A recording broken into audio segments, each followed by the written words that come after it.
Yo, Harrison First, welcome to the show. How you doing, man? I'm good, man. I'm good. Feeling good. I Everything great. I appreciate you being here, man. I'm excited to deep dive on all the cool things that you're doing, especially your latest project, First, the social token. So why don't we just get into it and tell me a little bit about your background. What were you doing before you started tinkering with crypto? What are you doing now? And I guess where do you hope to be? Yeah, man. So for me, music is always was always my main focus. Still is my main focus. Um, I started around like my big push around 2016, 2017 as a solo artist, as Harrison First producer artist. And yeah, man, just been really putting out some really songs that I really like. Started working out with Saint John, Teflon Sega. And then once I came over to Stockholm from New York, that's when I found this artist Ängie, and we've been collaborating. And yeah, now we're working on our second album together. So, and then if you fast forward to today or the past year and a half, that's when I've been working on First. And First started out as like a social token that was just pretty much like for fans of my music, fans of some of my other artists' music. So like a fan token.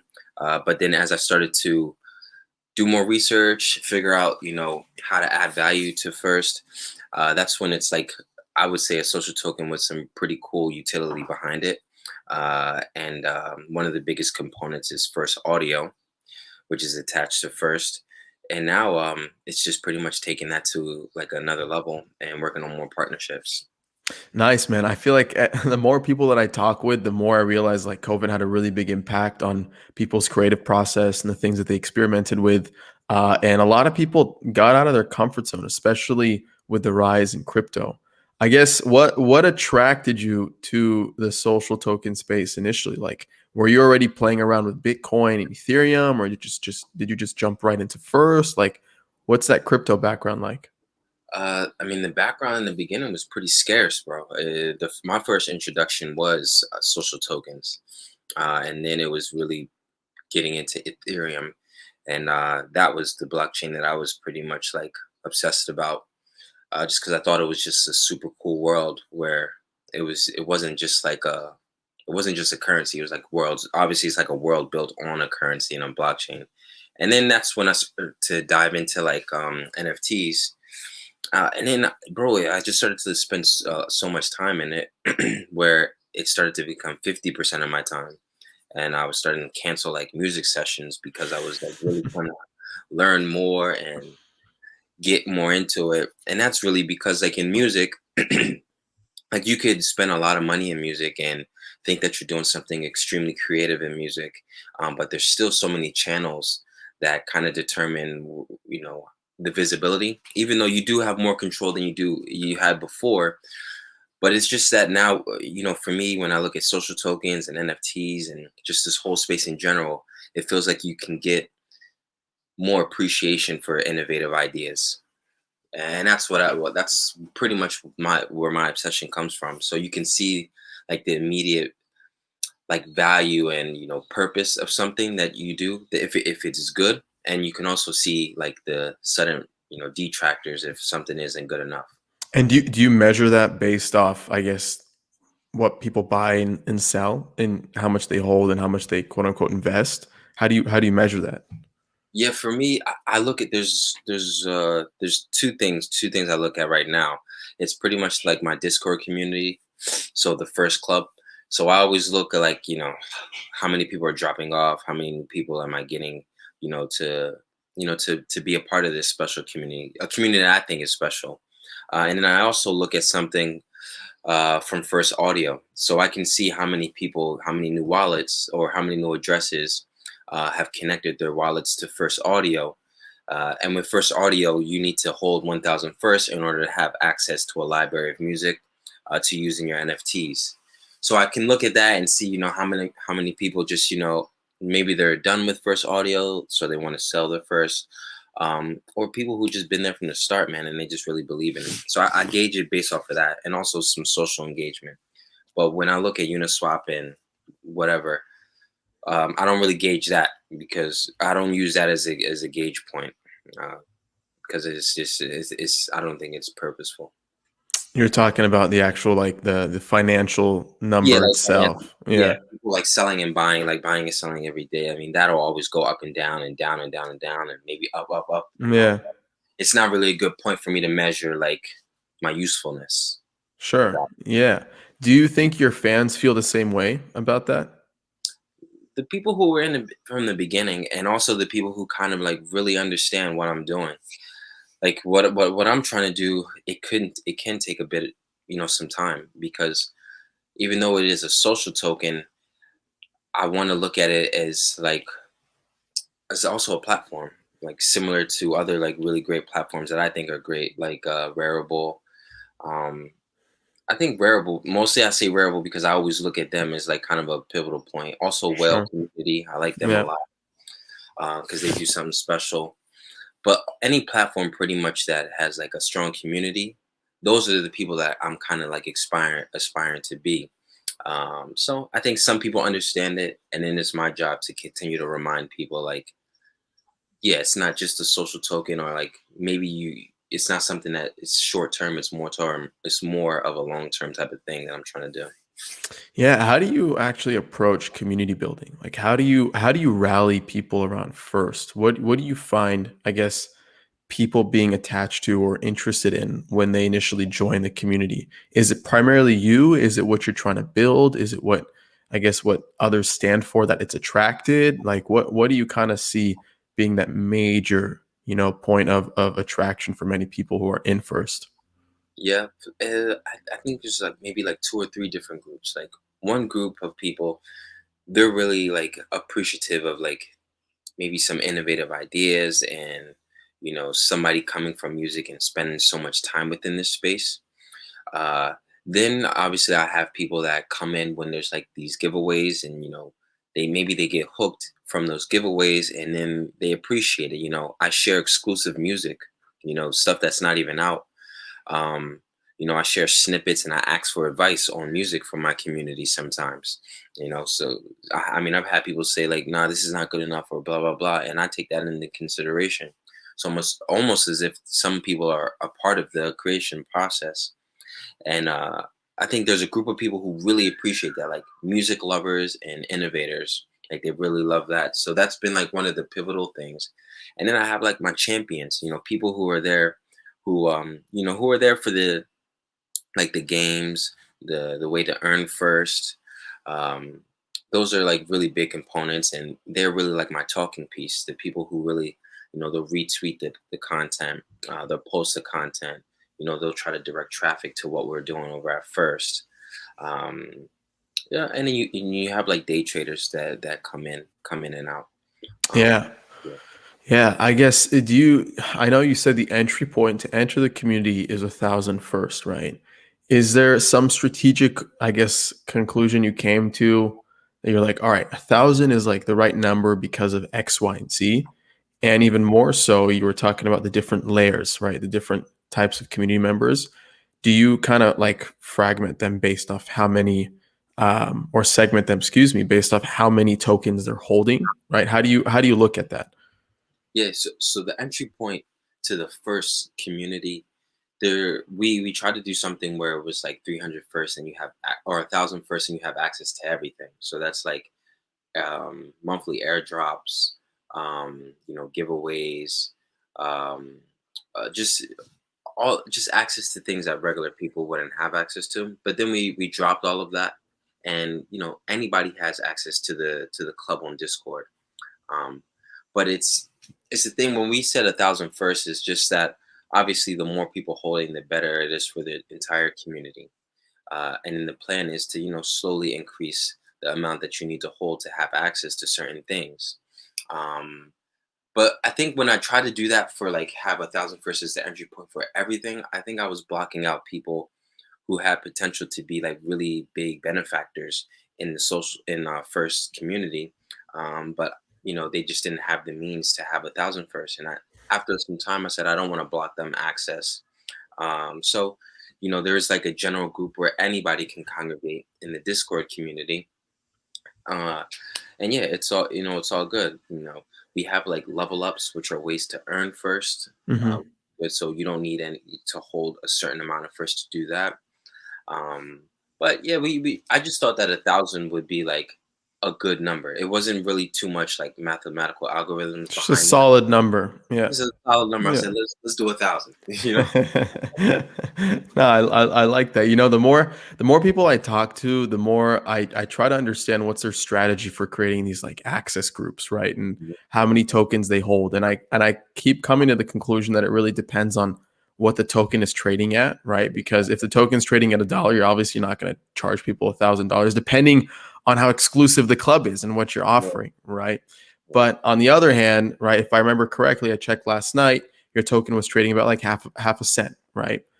So 1,000, it's like a good entry point, right? To get exclusive content, to hear never before heard songs, et cetera, right? We So have, I think it's like 4 cents. 4 cents. 4 cents right now. Okay, Four okay. cents. Is it 4 cents? Okay, okay. Yeah, 4 cents. So I mean, we was around 10 cents, but then you That's know right. The things happen. decimals, man. The decimals. Yeah. Amazing. Okay, so I caught this tweet Sorry, that you. 28 cents last week too. All time high. We hit 28 cents last week, which was like really. I started to cut you off, but that was like a big thing for us because we were sitting at only like 3 cents for almost the entire year. So last week we Mhm. pumped up to 28 cents, which was good. But yeah. What do you think drove that? Well, right now, we have some people behind the scenes who are really, really, really, really interested in first, like really interested in it, and there's just some things that are going on currently right now that could really take first to just the level where I think it should be at. Because now with what I'm doing is I don't think it's extremely new, but I think the way I'm approaching it and just my care and my love for it now and what I mean, first audio, I haven't seen anybody do that. I think these certain group of people can see the future value in it, um, have the means, and are true believers that can take this to some another space. So, actually, where are you trying to take it? What is that vision you're selling them on? Oh man, I'm gonna tell you, I'm gonna tell you. Tell So me, man. Give it to me. I don't want to be a competitor to, or I don't think we want to be a competitor in the NFT space as a, as a NFT platform, right? So I don't want to do this whole thing where some of these other platforms are doing within the audio NFT space, where they're reaching out to artists, and now you can. The whole focus is to mint songs on there. Uh, that's good. I think that's cool. I like that.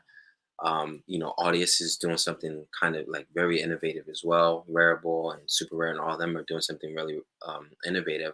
But where I see it and where we're absolutely going to take it and what we're doing right now with our first partnership with Sign Art is that we want to focus on like the business to business model as a supplier for some of these NFT platforms.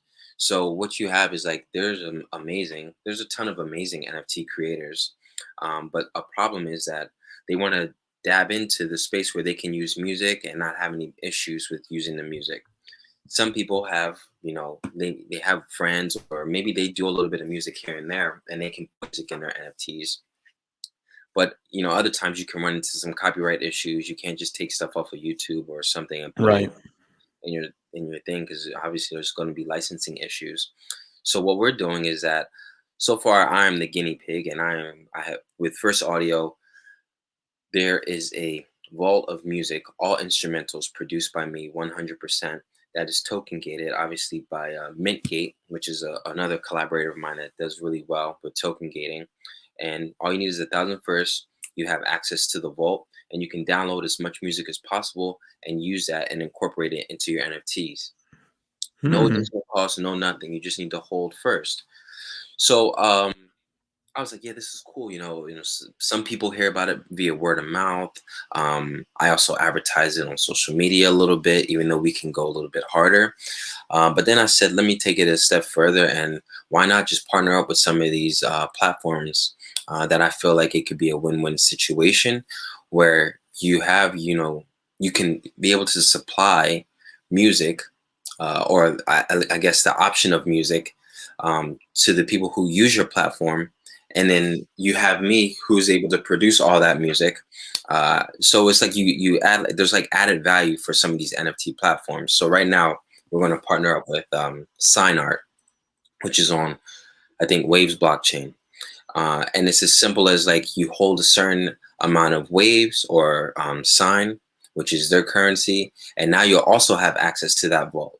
And then Sign Art will have First Audio on their platform, so that their artists can go and click on First Audio and get directed directly to all this library of music, and then they can choose to use what they want to use from there.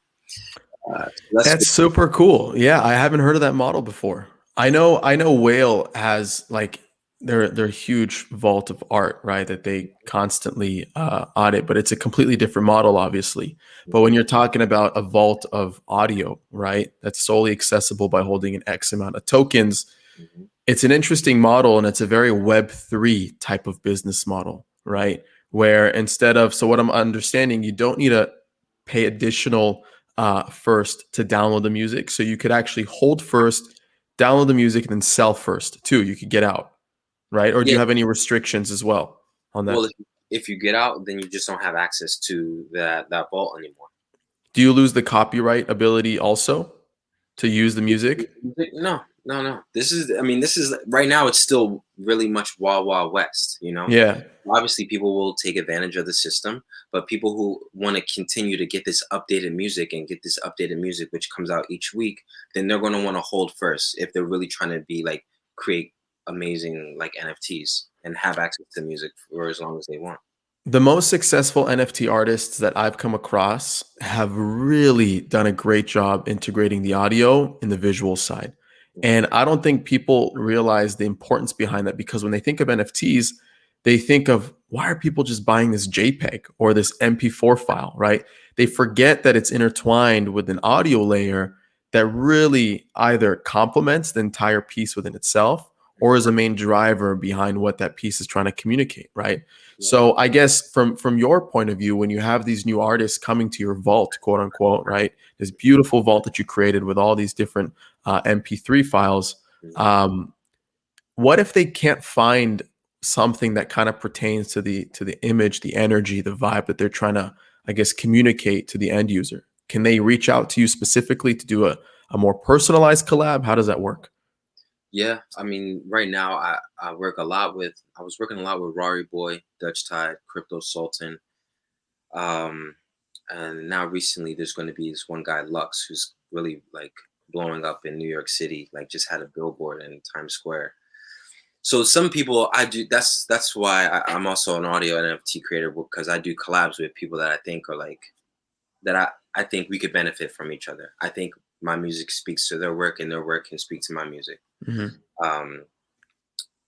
So it's not everybody that can say, oh yeah, can I have a specialized thing for this, just because I wouldn't have that much time. Yeah. But if you want something more customized, then maybe we can do like a collaboration together, and I do that with certain artists. So if someone wanted to find this vault right now, someone listening, NFT artists, where could they go?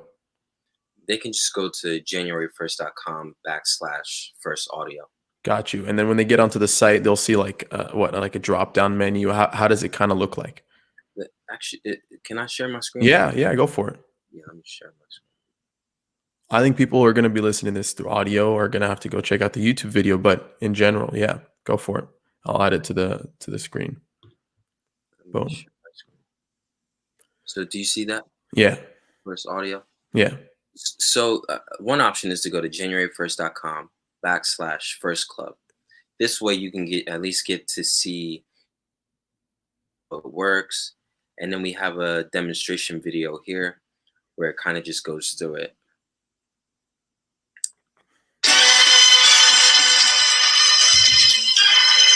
And I'll fast forward to the good part. So connect your wallet. Yeah, man, this is very unique. So you get in. You connect your wallet, right? You connect the wallet. And then it should take you in after it's done verifying.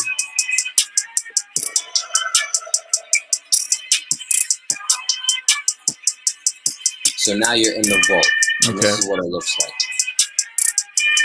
So you can scroll down. It's That's so epic, bro. go. You can download whatever you want, man. You Got have it you. padded. You have categories here. That's super cool. Yeah. Thanks, man. Yeah. That's like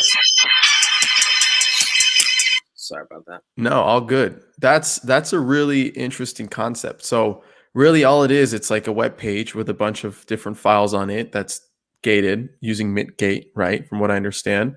Exactly. And if they have X amount, the 1,000 first tokens, they can access a library of unique sounds that can complement the art that they're creating. It's beautiful. Exactly. Yeah, Exactly. that makes a lot of sense. Where do you see this kind of growing 2, 3, 4, 5 years from now? What do you see this becoming? Yeah. So soon it'll be like a more built out platform once we have more developers involved. I mean, that's all me right there, just creating this and curating the whole part. But the next part is to have a team of developers who can really build out the website. And instead of having only instrumentals by me, then what we'll be doing is an application process where every artist can create their merchant store. Producers can create their merchant store, and then they can start gating their music as well on our platform. So that way, now it's like a fully functional, like supply chain for music. In the crypto space. Yeah, where where producers have the opportunity to upload their content and their music for people to use, and for NFT creators and also these NFT platforms to like have this crazy library of music that they'll now be able to offer to their community as well. I wonder if you have like Getty Images, you have all these platforms that allow you to download like I'm blanking out on the name, uh, but we use it at work right now. But basically, you either pay a subscription per month, you get access to a library, right, of Mhm. different like Photoshop files, videos, images for whatever niche, any keywords you're kind of looking for, right? I Mhm. wonder if it would make more sense from like the unit economics point of view and how this kind of plays down the line because it's very much an experiment right now, right? To see how this Mhm. would work. But I wonder if this actually becomes a model down the line for how these bigger organizations kind of adjust their models to accommodate more of the Web3 native communities, right? Yeah. Because if you think about it, like from your point of view right now, you're letting users access a library of dope stuff that you've spent a lot of time and energy on, right? As long as they have 1,000 first tokens. Mhm. Now, the only downside that I see with that is, like you said, is some people may abuse the system, right? They Mhm. may they may leave, they may sell once they download, right?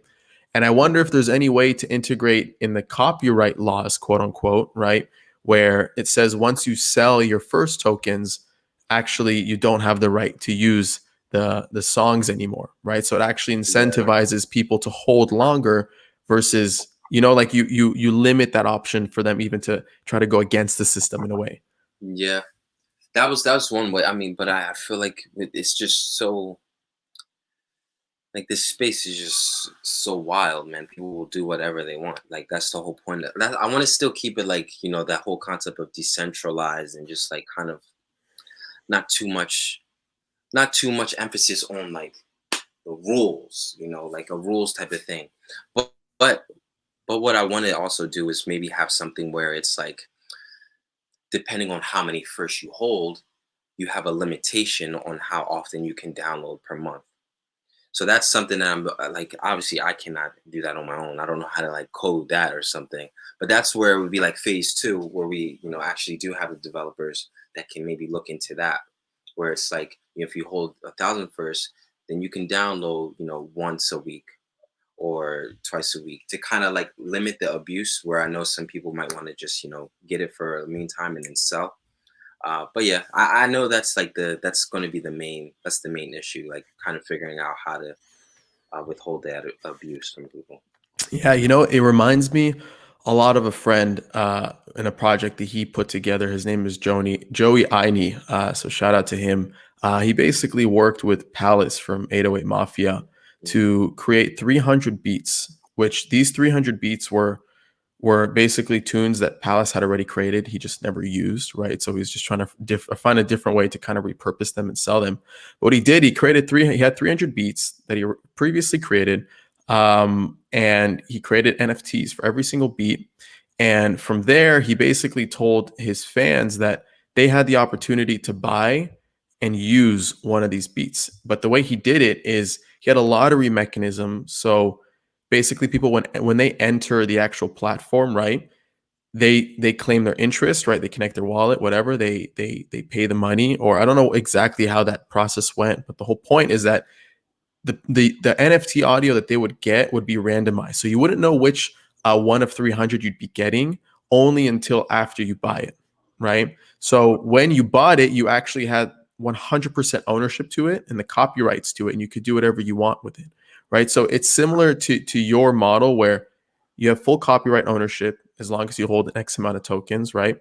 And I think they sold anywhere between I think about 200K worth of NFTs within a few hours or in a week. I forgot how long the auction was, but it was just an interesting way to kind of approach copyrights and transfer ownership using a Web3 primitive, right? Would you ever consider kind of adjusting that model, I guess, beyond holding tokens? Like, do you ever envision yourself launching your own NFTs and kind of piggybacking off a similar model like that? Like, where's your head at?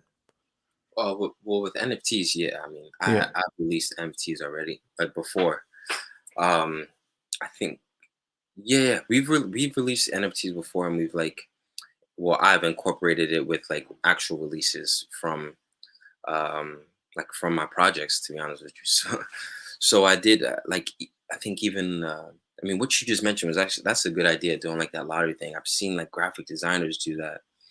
But yeah, but for instance, for like NFTs, I think it was 2 or 3 months ago, I was doing something like a project with Pharrell. It's called I Am Mother Project, and that project is like featuring, you know, pretty much Black artists speaking about Black issues and social injustice and things like that. Hmm. So for my song that I did with another artist named Marley Waters, obviously we did that same model that other people have started to like jump into, where we released the NFT with the song. But the thing is with the song is that we did an NFT giveaway instead of doing just like trying to come up off of somebody else's clout and just sell an NFT from our song. I wanted to like really just give back to whatever people was following me. And what we did is that all you had to do to enter into this giveaway is listen to the music. So you had to listen to the music, guess how many times we say outside in this particular song, then post, retweet. And what that did was that it triggered the algorithm, the Spotify algorithms, and put the song into more people's Discover Weekly, because I think we had like a lot of engagement on just that one Twitter post, and I only have 500 followers on my the First Audio Twitter page, but for that particular post, it got like a huge amount of engagement. And the purpose was to, obviously we wanted to reward somebody who was actually listening to the music, actually wanted to go in and like, you have to listen to all 3 minutes of the song. And I don't know if like when it comes to like the algorithms and music and just how it gets playlisted with some of these DSPs, it's the same as YouTube. Like when they help you out with like, okay, what's the click-through rate? How long does somebody listen to it? We managed to have people listen to all 3 minutes of the song, and for the opportunity to get that NFT. So that's been some ways where I've tried to be like innovative with like NFT drops and music, but now I've kind of like slowed that down because I'm really trying to focus on First Audio. What's up, guys? Really quick, just want to shout out our amazing sponsors who are helping make Season 1 a reality. Season 1 welcomes Coinvise, where you can create a personal or community-owned social token on Ethereum. Coinvise also helps you create incentives through token rewards and bounties, NFT business models, and bot integrations for Discord. Go check him out at coinvise.co. Season 1 welcomes POAP, P-O-A-P, short for Proof of Attendance Protocol, which enables a novel way of creating one's life diary. Leveraging NFT tech, POAP facilitates an easy way to mint non-fungible tokens related to meaningful events. It's frequently used in crypto native communities, and now it's starting to create NFT collectors in the mainstream too. They are hiring for roles like biz dev, key account management, and operations. You can apply by visiting adamlevy.io/POAP. That's POAP. All right, back to the episode. Yeah, how were users able to prove that they listened to the full song? So the way that they prove it is by guessing how many times we said outside. Okay, So you had to gotcha. guess how many times we said outside. So if you wanted to have a chance to win, you're gonna listen to the entire song. You know what I Mm, mean? So the song was actually called Outside, and we say outside probably around 22 times in the song. that's really creative. That's like a homework kind of thing that you're. Homework, man. It's a scavenger hunt. It was a scavenger hunt with Huh. the songs. And it was That's a really interesting model. I've never heard of someone do that. There's all these like I hear different companies building out these protocols of like proof of listen, right? Proof of participation. Mhm. But it's like you're doing it like scrape knees type of like like nitty gritty like nah, you want this NFT, you're gonna listen to the full song. Not only are you gonna listen to the full song, you're gonna tell me how many times we said this one word. Cause man, you never know the future value of these NFTs, and maybe where I go or where I don't go. So you want to make people work for a giveaway, Dude, I not love it. just Smart. retweet. Smart. I love it. I haven't heard of that before. That's Yeah. super cool. I saw you tweet this one thing that you only publish stuff once you know they're ready, right? You don't publish things, or you don't try to half-ass stuff, right? Why was it the right time? Like, why did you know it was ready to experiment on this first social token path? I had a friend like just he kept like harassing me, man. Like, yo, you really need to get into this space. You really need to have your own social token. It's a time for like empowerment as an artist and this and that. And I've only seen way. Um, but I am a very experimental person, so I think it was like end of 2019. I think it was just I kind of just gave in, and it was the right time for me. And even at that time, I saw it as just kind of like a reward system for my fan base and for my other artist Angie's fan base, strictly as that. And I was like, okay, this would be a great way to just reward people. It had no value to it except for the value that people gave to it, Yeah. that type of value. Um, and I said, yeah, just dive in full fledged. And I don't even really know why I kept sticking with it, but maybe it was also because the pandemic and I had so much like more time. Like I wasn't doing any shows, wasn't going on any tours. I was just staying in my apartment because most of the studios were closed at this time too. So in my apartment, working on music, working on music, working on music, and there's only so much I can do of like one thing. So then I said, this is yeah. I had nowhere to go, man. I was just in here trying to make ideas. So I was like, this is perfect. Like social tokens I didn't understand it. I was just like, yeah. In the beginning, it was kind of like embarrassing what I was doing, but it's good. I'm happy where it's at now because in the beginning, I think it was like we were just, yeah, like if you want access to this music, you need to have this amount of first. But then at the same time, my fans didn't even know how to get first. So then I was just giving it away.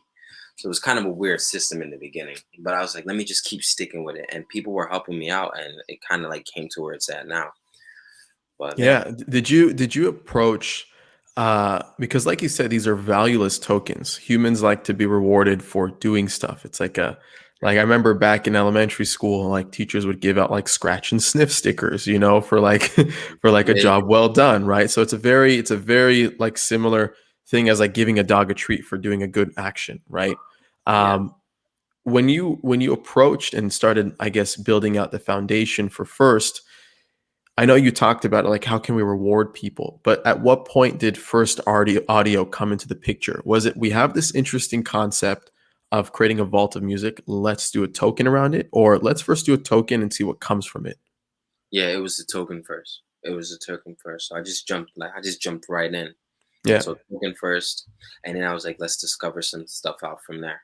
Yeah. And How do you think about utility then and value? Do you have a framework that you use?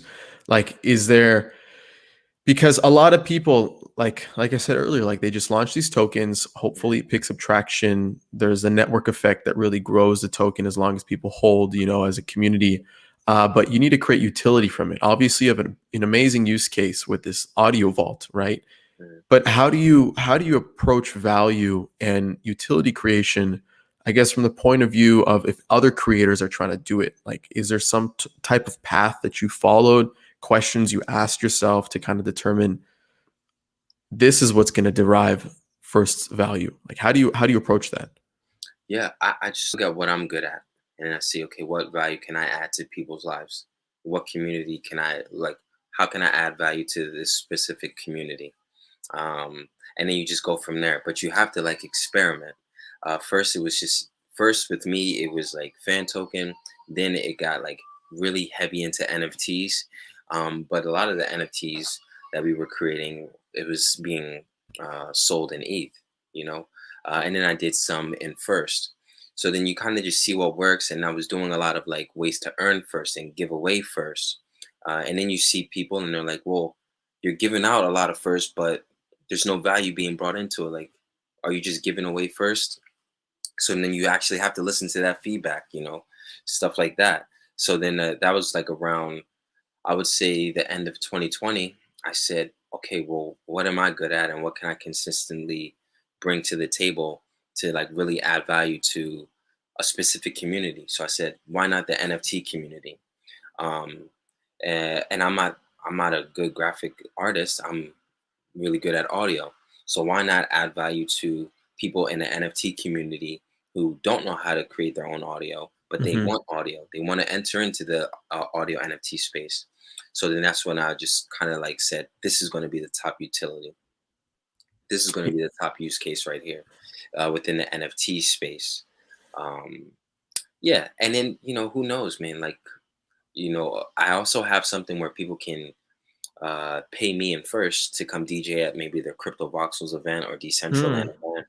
Um, so it's things like that, or you could pay me in first to tweet or say something on Instagram, and then you can also use first to obviously pay for some NFTs, get purchase NFTs.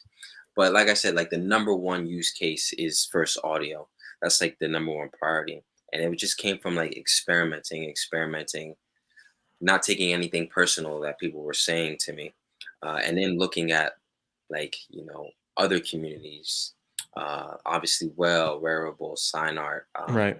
foundation, and then just seeing like what are they doing well. Like they're doing these like airdrops, they're doing these things where they give people titles in the community, they're doing this and that. So I said, let me adopt some of those things and then have my little twist to it. Yeah. Yeah. Yeah. I know we talked about your point of view like 2, 3, 4, 5 years from now, what this could become. But I want you to think about like for the music industry as a whole, right? The greater music industry where obviously audio is essential to the core business. How do you imagine this way of one producing content from the point of view of attaching like files, MP3 files, MP4 files to these like token based, blockchain based products, right? How do you see that kind of evolving in maybe even maturing the music industry down the line? Because again, your model is very, very unique, right? Not a lot of people. I don't think anybody's doing it, but I think there's a lot of power behind it. So yeah, I guess from your point of view, how do you see this kind of quote unquote revolutionizing, right? As people like to say, the music industry years to come. Yeah, I think like, oh, I think if the music industry, like what they're trying to do right now with NFTs, gets too involved, for me, it wouldn't be so much fun. But I think this is an opportunity for like artists, independent artists, or artists who are signed to like major labels to kind of just take some power back and kind of realize the power that things like this have, whether it's just creating a social token or using your own music that is outside of your label and your publisher, and then putting it into this new space where it's like it's an undefined thing. Like there's a reason why I don't even like I'm signed to Sony, and it's like it's such a great area. People are getting their publishers and their labels involved, and some people are not. And I'm somebody who is not getting them involved because there's no definitions around this right now. There's nothing within this. And I feel like once the music industries get a hold of this and they want to put some rules around it, and now there's like, NFTs in my contract now. Do Now they already exist in your contract? no, no, no, No. not Okay. NFTs at all. But I know some people who, they want to be super super careful, and I understand that, where they'll go and they'll mention stuff to the publishers, and then it gets really complicated. So I think it's not something for the actual music industry to help them. I think it's for like the actual players, like the artists, to be able to benefit them and revolutionize what they're doing. Like this is revolutionary, man. Like to be honest with you, like I'm glad I found this space because like it helps me personally, and to be selfish, it helps me mentally because there comes a point where like you can be working one linear way, and then you're starting to think like, well, where's the room to be innovative at? Like, is it like me making something so crazy sonically? And then you start to think, well, nobody's going to accept that because they want music this certain way. So, like with social tokens and being able to like say, okay, well, if my music doesn't fit in this space, maybe the music will fit in this space. The same thing you said with the guy from 808 Mafia. He probably has over thousands of beats. Like a Yeah. lot of us have thousands of stuff. So it's like, okay, if it doesn't work here, if it doesn't work in this commercial, if it's not getting licensed in this movie, well, why not see, if it can work as an NFT, and if people can benefit from it this way, why not? So he's like, people see it, like people see the power. Some people are just in it kind of short term, like NFTs or social tokens, but then some people can see it like 5 years, 10 years down the line, the possibilities. As Yeah. artists see that. Yeah. No, yeah, yeah, for sure. I think just because you brought up the 808 Mafia comment is you're right. A lot of these artists probably have like an archive of a lot of like ideas that they probably thought is stupid and it's not mainstream worth, but one man's trash is another man's treasure, right? Like there's 100% that saying, and value is subjective, right? You never know if your ideas may complement someone else's ideas. So why not just put it out in the marketplace and see what could happen? And more on what they did that I really liked is not only did they have the randomization where you don't know which audio file you're getting out of the 300, but you also have the opportunity to get this golden ticket where if you win this golden ticket, which is attached to one of 300 files, you get flown out in a full expense paid trip to actually hang out with Palace and spend a couple nights with him or a couple days with him in the studio producing and even experimenting with that audio track, right? Now, that point of view, right, with creating that really like personalized experience, it's not super scalable, but when you're talking about it from like artist to fan relationship, the value in that is value like you can't put a price tag on that kind of thing. Like if you're an aspiring producer, right? If you're an aspiring NFT artist and you want to work with other NFT artists like yourself, right? Like it's hard to put a value over that level of experience in my opinion. I don't know. Do you think otherwise? No, definitely. Especially if I was that age, like if I was a younger producer, I remember when I was like a younger producer, and I would hear on the radio, "Oh, a chance to get a session with Usher or this person." I don't know Yeah. if we do that anymore, but like I'm like, damn, I'm gonna call the radio station. I'm gonna try to get a chance to be in the studio. This is my chance. So yeah, it's totally Yeah. valuable, man. Yeah. That's good, smart S- actually. Can you take me more through your process of how you onboarded your community? I know one of your key metrics to growth or your key strategies to growth was giving away tokens for free. Just take them, enjoy them, use them. How did you actually get people to like download their MetaMask? And how did you explain to them gas fees? How did you explain to them a lot of these concepts that maybe you and I we take for granted because we've been playing in the space for some time now, but for the Yeah. newcomers, it's such a barrier to entry. It's a big barrier to entry, and those were the people that I was targeting in the beginning, like my fan base, like from music, and it was like very hard. So at the time, it was I was putting out an album with my artist Ängie, And what we did is like, if you want to come to this online uh, album release party, you just need to have, I think it was 300 first in your wallet. And some people did, at this time we just had a Telegram group, and it was like, it was messages kind of like 24/7. How do I get ETH, and how do I get first? What's MetaMask? How do I put it in my wallet? And I would like explain it one by one. Like, and I think even at that time it was hard for me to even explain too. But then that's when I realized like some things are not meant for everybody, right? So I'm not going to try to force people into a space that they're not super interested in. I've introduced it to you. Now, if you want to go into it, you can go into it to have access to certain things.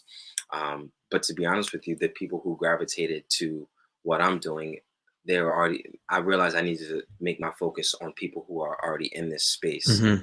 I think probably the past couple of months, people like really got interested in alternative means of like finance, whether it's like some of these like pumps in the traditional market. And then when they also hear about things like Doja Coin and stuff like that, where like it's just like recently now people from like traditional parts of music and my fans or just my friends are like, have you heard about this? And then I'll say, yeah, yeah, man, I have my own social token. And then they break it down. They're like, Nice. is it on Coinbase or is it on Coinbase? Where can I get it? So now it's become like a thing where people are starting to slowly adopt the whole system more. I've had certain people like, I'm like, just download MetaMask, download Argent. These two are really great. Use this. Make sure you have that. And now they're getting first. But in Yeah. the beginning, onboarding, I kind of gave up on, like after a couple weeks to a month, I gave up trying to explain things to people because I think they just didn't get it. They didn't want to hear it. So you're just like, if you're not jumping on this wagon, it's going. Like we're Oh, going. If you don't want to jump on, you'll get on at some point. You might get on like the eighth wagon, but Faith Wagon, man, you'll get on. But I'm sorry to be honest. To go back on that, I give a lot of credit to like the social token community. Like there's been certain groups like in the beginning and still to this day that like I keep saying well because they've been a big supporter where they'll just do an interview with me and say, hey, come into to our Discord, introduce yourself, we're going to do like an interview with you, talk about your music, and then you get a lot of people from the whale community. hmm. And the guys over at Decentraland just offer me space to just DJ at. So then you have a lot of people from DCL and Mana who come through there. So I think it was actually from like just amazing like communities inviting me into their space when I was new to give me the opportunity to come speak, and offer some first to people and introduce them to that. Uh, that was actually key. When you have like a network like that and tapping into those networks, that was key for me. Yeah, yeah. I think, yeah, 100% tapping into other communities, other social token communities, and building a network effect from there. I think it's super powerful. What kind of rewards and perks do you plan to kind of experiment more in the future with First? Right now, of course, you have First Audio, right? But like, what are you really excited about uh, down the line with enabling using First? What I'm really excited about. Uh, what I'm really excited about is these partnerships. To me, is really basic and it's simple. But when I had the first platform say yes, I was just thinking like, okay, I got the one yes, one platform. We're still developing the whole bridge. But then it's like, what if I have 5, 10, 20 different platforms, NFT platforms, where it's just said it has a component of their first audio, and it's just like, wow, we made it that far.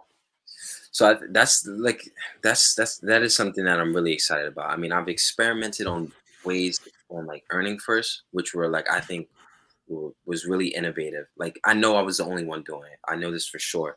The first one that I was doing, the only problem was that people weren't buying as much first as I was giving away. So Hmm. what I was doing at one point was I was rewarding people based off of my performance, my streaming performance for my music. So I would look at my streaming numbers on Spotify a week per week, and I would do a fraction. I broke it down to some algorithm, and then I would reward my community based off of my performance. So for that week, let's say I did 100,000 streams on Spotify for the week. What I would do is do some type of algorithm, and then usually it would break down to around 40,000 first that I was giving away for the week. It's crazy. Wow. And in my Discord, there's about maybe 500 or 500, 600 people in it at that time. So then, based off of the role that you had, determine how much first you would get from it. But it was like it was kind of like telling people, like giving people like a thanks, even though like my community, they wouldn't really affect the streaming numbers at that time, but it was more so of a thing where I was just I don't really don't know how it was beneficial for me. I don't know how it was beneficial for me, but I thought it was just a cool way to say like, okay, so if I do good, you do good, that type of thing. If I stream well, you guys get rewarded in first. And then now we also have like First TV. I don't know if you saw that. No, tell me about that. Yeah. Yeah, man, it's a 24/7 broadcasting station.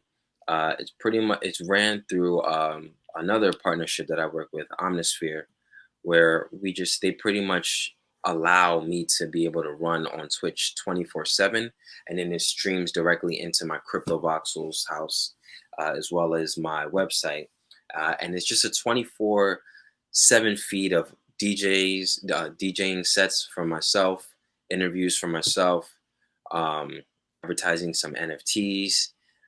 Yeah, and it's just 24/7. People can go and stream into it, and what happens is that you can stream for free, but you can also, if you're 1,000 first holder, you can stream and you get rewarded at the end of the month from a pool of 5,000 first. So whoever Hmm. the top 10 streamers of the content are, they get rewarded first based off of that. Interesting. Yeah, so Interesting. You know, there's this question where, like, I'll give you an example from the conference world. Okay, mhm, so the company that I work for, that I'm at right now, you know, we scatter. We try to find the best speakers to come speak at these events, these either in person events or these virtual events that we put together. And for example, like a head honcho would be like, for example, Jack Dorsey in the crypto world, to bring him as a keynote, but he doesn't do speaking engagements, right? Unless you're like within his circle. And he recently did one at the Bitcoin conference that was in Miami, right? So the point that I'm getting at is, when you're very scarce and very limited with your time, when you give yourself out there and you put yourself out there, people see that as valuable versus a lot of these other speakers that we bring to our conferences, and they continuously speak every single conference and people know them, they've already heard from them. So my point being is, like, do you ever think you're diluting, um, I guess, not your rarity per se, but your your access to someone when you give them this 24/7 content, and they don't feel like, oh, he's giving us too much and we're not paying enough, kind of thing. So the values you know what I mean? Like, the values yeah, misaligned yeah, when you overgive and undertake. You know what I mean? Do you ever feel yeah, like that? Because right now, like, you're doing it great. I really feel like you're giving, you're giving, you're giving. Just consume, just join, come be a part of it. There's a lot to be proud of when the future comes and we build this thing to be a monster, right? But yeah, even now, like 24/7 live, our content, right? You have the discords, you have your music, you have you doing even like special giveaways with yourself. Like, do you ever feel like you're diluting your time to an extent and making yourself not less valuable, but yeah, more more available to people? yeah, yeah, yeah. I mean, there are some things like when it comes to like earning first, I had to cut back, especially from the streaming, like being rewarded on streaming.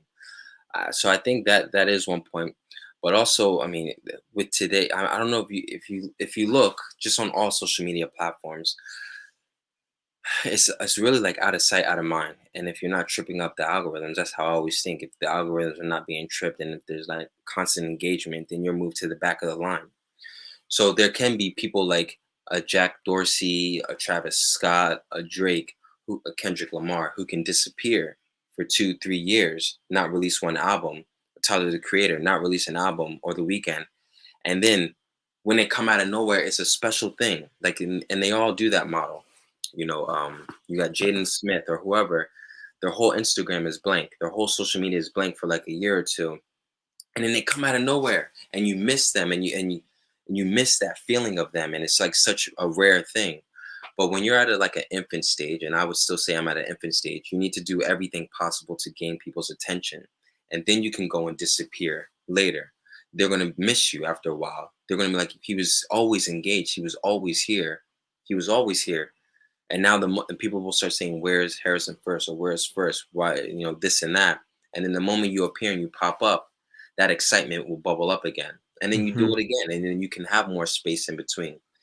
But I don't even know if that model works, because with crypto, it feels like it moves fast. Like, every 2 weeks, every 3 weeks, there's something new. There's a new regulation, or there's a new artist, or there's just this new way of doing things. There's no longer NFTs. There's this thing called GBS, and everybody wants to get on the GBS. so, so it's like, that part I'm still like unsure about. Like, I know it works within music and celebrity, like celebrity culture, and I'm thinking maybe that model will work within the social token space, where I give, in regards to just being visible, to grow the thing bigger, and then I can disappear later. Or yeah, I don't know, but I think that's the model that I was looking at right now. It's just, be visible, be more active, continue to be active, and then once it's time, then really take more time out, and then have other things in place, and maybe not be so much in people's faces. Do you think big artists like The Weeknd, like Travis Scott, Tyler the Creator, do you think that they would succeed in doing their own social token communities? And I'll give you a reason why I bring this up, because Mm.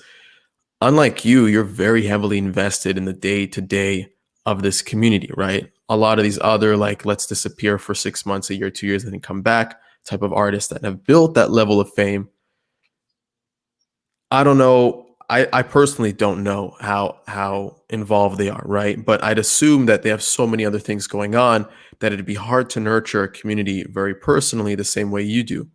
Do you think that's like the only model to be successful in social tokens?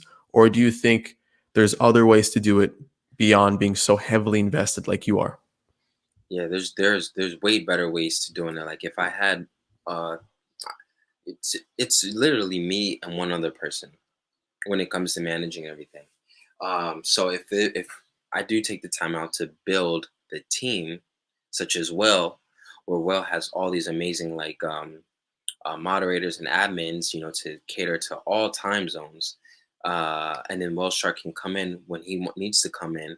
Um, that's the ideal model for me. But people like Travis Scott, Weekend, Justin Bieber, Little Yachty, Soldier Boy, they won't be able to succeed in social tokens, because it is only a fan token for them. And I think they only see it maybe the fan token or as a cash grab. Just because you have to look at social tokens almost as if like a YouTuber model, or a blogger model, um, or influencer model. Really, somebody has to be stimulating the community constantly, Right. um, and there has to be things in place for them. So all of those people have really had some nice cash grabs, but it's they're not successful in it because they're not really active in it. Yeah, no, that makes a lot of sense. I'd imagine the more success, the more fame, the more you reach that level of status. And we keep referencing the music industry for the sake of the conversation, but I think it also applies in sports, in film, in acting, et cetera, right? It's Mhm. harder because everybody wants a piece of your time, especially with these fan clubs. And like the key to staying focused and staying disciplined, many say, is just say no, right? So Mhm. now you're trying to create a community around yourself and the brand that you built, yet it requires a lot of your time, it requires a lot of your attention. And I think it's one thing that a lot of artists may miss in the future, because like you said, they'll be attracted to the dollar price and what it could do, and the concept of having a publicly traded asset, crypto, whatever you want to call it, right, is interesting to a lot of people. And I guess this brings me to my final question, because I want to be respectful of your time, is, the more people down the line, I envision this where there'll be millions of everyday creators, even like famous individuals, who'll be tokenizing themselves in their communities, right? If we really look down the line, do you think we'll reach a point of view or a time where Well, where right now society determines influence by the number of followers you have, right? And they determine your worth. And a lot of people like they have a lot of their self-confidence based off what their image is online. Do you Yeah. think we'll be transitioning into a world where that number of followers will actually now be associated with the publicly traded number that people are buying and selling you at? So, for example, um, Justin Bieber is trading at $100, right, per token per Beeb, okay, and Taylor Swift is trading at, I don't know, $40, right? So Yeah. Justin Bieber is worth more than Taylor Swift, or vice versa, right? Do you think we're approaching that type of world? Yeah, absolutely, man. Absolutely. I think the world is always going to be number driven, and it's always going to be clout driven. It's always vanity driven. And like, I understand that, and I know that. That's actually one reason why I'm just like keep sticking with it, because I feel like the same way with NFTs, and everybody's attention, went to NFTs and went to even just crypto, and Doge introduced a lot of people to crypto recently. I think that's going to happen with social tokens. So, like, Justin Bieber can hit $100 within the first 2 days, probably, and probably stay at $2. Oh, sorry, $100. But for me, it probably would have to be like over the course of 5 to 6 years. Right. So I'm glad I got into it right now, because maybe in 5 to 6 years, I'm at 100, and I'll be at the same level as Justin Bieber, who gets 102 days, and people will be Yeah. like, "Who was Harrison First, and why does he have so why is he so high?"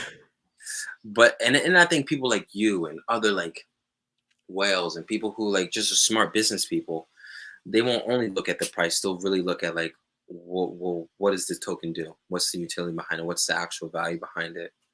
And that's what I always like to focus on. Yeah. How do you think we prevent people from speculating and being more involved in the community, right? So, for example, I'd assume like down the line, probably 90 to 95% of people will actually be like trading the token, and like that 10 to 5, that 5 to 10% will actually be a part of First, a part of Beeps, whatever community. Yeah. And we'll leave off with this. What do you think would be the best way to kind of incentivize people to not trade and to actually become members of a community? I think maybe there's a bunch of ways, but I'm think like two come to my mind right now. And one way you have to treat it obviously like as a traditional, I think maybe is like a traditional stock, and you have dividends and you have incentives like on the financial side, where people can almost look at it as like a part of their maybe like a retirement plan, or like a long-term investment type of thing that they can cash out on in a couple years, or just something that's like a steady stock in their mind, and reward based off of that with dividends and options and things of that nature. And then the second way, I think, is just having like really strong utility and catering to your niche, like your community, your fan base. I love it, man. You're an ocean of knowledge and insight. I appreciate you being on. Best of luck to the First community. I really do hope to have you on again soon, and I'll be watching your community and watching it grow. So more power to you, brother. Thanks, Adam, and thanks for having me, man. You got it, man.